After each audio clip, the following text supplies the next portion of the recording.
So we had this absolutely horrific Parkland, Florida mass school shooting, took nearly 20 lives. And in the wake of that, the NRA continues to be out there talking about more guns in school and more guns in more places. And maybe, hopefully, I would say, this time Americans are so sick of this disgusting gun lobby that works solely for the gun makers and not for the people and not for gun safety, but merely to sell as many guns as possible. Hopefully this time, the counter movement will actually have an effect. And at least early on, it appears that some of the calls for boycotts are starting to work.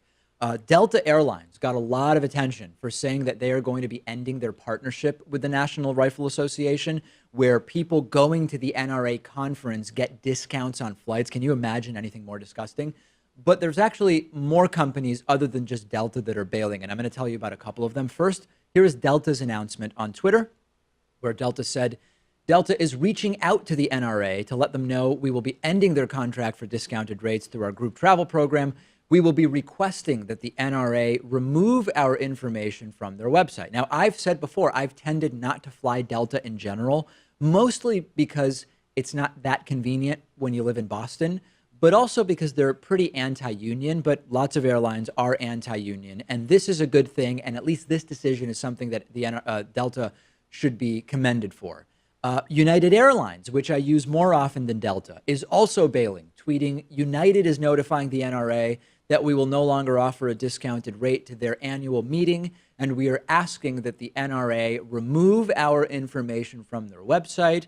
And American Airlines, which I fly most often living in Boston, saying in no uncertain terms that they have no partnership with the NRA. To clarify questions we have received today, they tweeted, American does not offer discounted group travel rates to the NRA. It's not just airlines. Two car rental companies jumping on board. Hertz saying that they have notified the NRA that they are ending their car discount program with Hertz.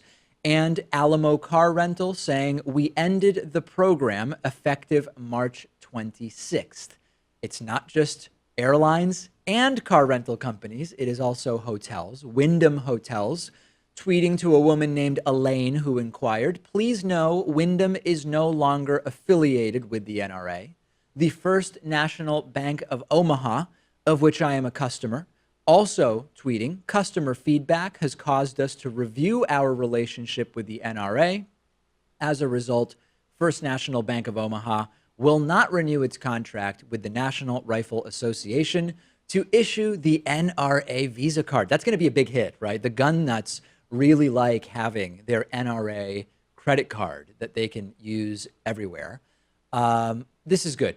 Okay, these public shame campaigns are very effective. It was effective against Breitbart. We covered that over the last year and a half. And this happened because people like you went online, they found a list of the partnerships that different companies have with the NRA, and they started tweeting at those brands saying, drop the association with the NRA. Now, there's a counter argument here, right? Which is, David, listen, it's good that the partnerships are ending, but it's not because of shame that these corporations are ending their NRA partnerships.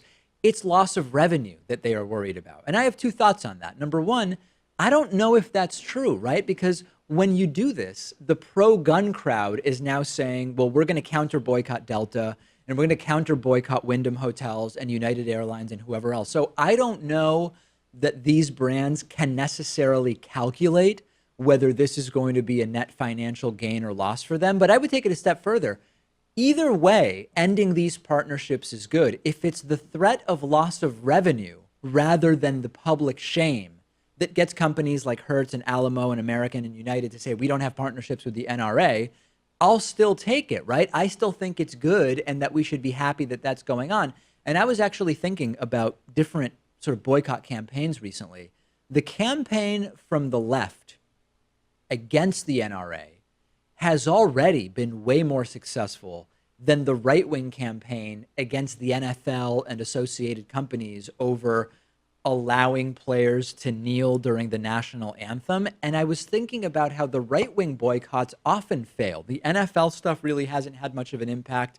They wanted to boycott the Hamilton Broadway play. When was it, Pat, that Pence was booed Was it during before the transition, maybe? during the transition, Yeah. right? It was before the inauguration, I think. And then right wingers said boycott Hamilton.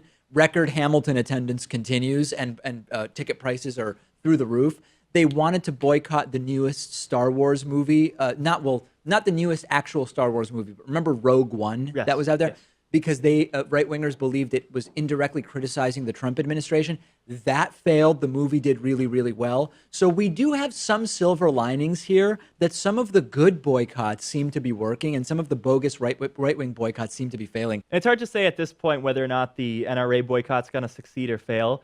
But what's clear is that the NRA definitely miscalculated. If after all these shootings they came out with the most simple gun reform measures and were in support of basic things like background checks, I don't think these companies would have boycotted them. Probably not. And I think part of that was timing, right? Because the NRA is a staple at CPAC, and Wayne LaPierre spoke. It was at CPAC over the weekend that, Yes. that Wayne LaPierre spoke.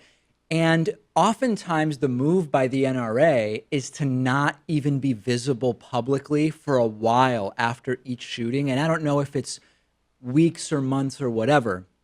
But when I saw Wayne LaPierre speaking at CPAC, it just felt too soon. Their move is disappear, evaporate like they don't exist for a little bit, and then come back a little bit later. But they are front and center. And that's actually what I want to talk about next, which is how prominent NRA advertising has been since this shooting. Today's program is sponsored in part by Movement Watches. You've heard me talk about Movement Watches before. I have been wearing Movement Watches for a long time.